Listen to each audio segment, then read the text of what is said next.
ko at hindi ko na makikipagkita ulit sa kanya. Dahil ayoko.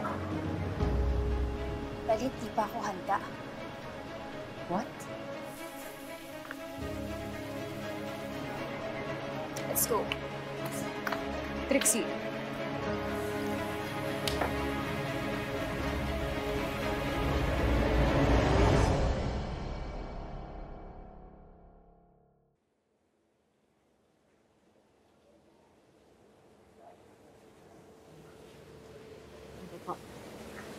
Ay, Sir, Tay, may itatanong po pala ako sa inyo. May naalala lang po ako. Ano yan?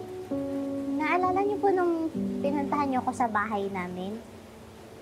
Sabi niyo po kasi may sasabihin kayo sa akin eh. Pero hindi lang po natuloy.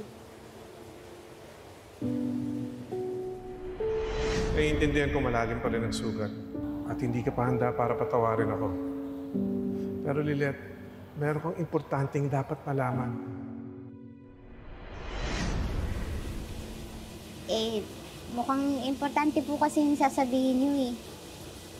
Pwede ko po bang malaman kung ano yun? Yung sasabihin ko sa'yo, tungkol sa nanay mo.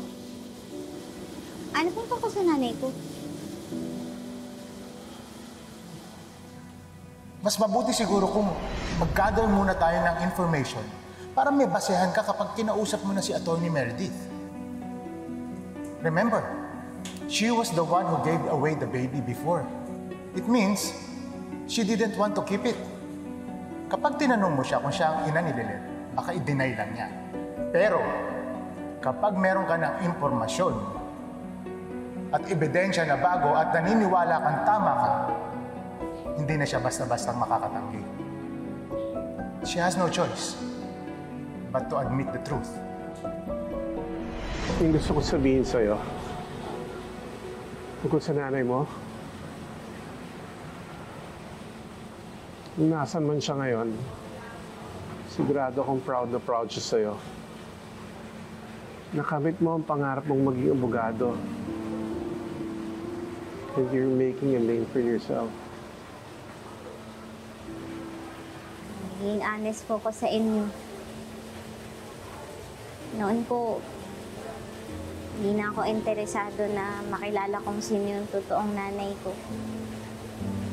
Kasi diba, bakit ko naman po hanapin yung taong nang abandon na sa akin?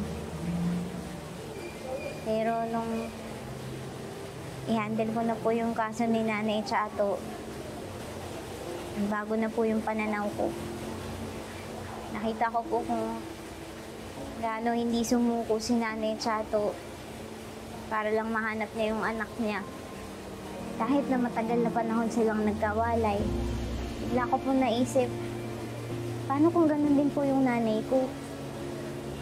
Paano kung hinahanap niya rin pala ako? Tapos, nagbago na po siya. Gusto niya na rin akong makasama. Sana po, no, magkita na rin kami balang araw.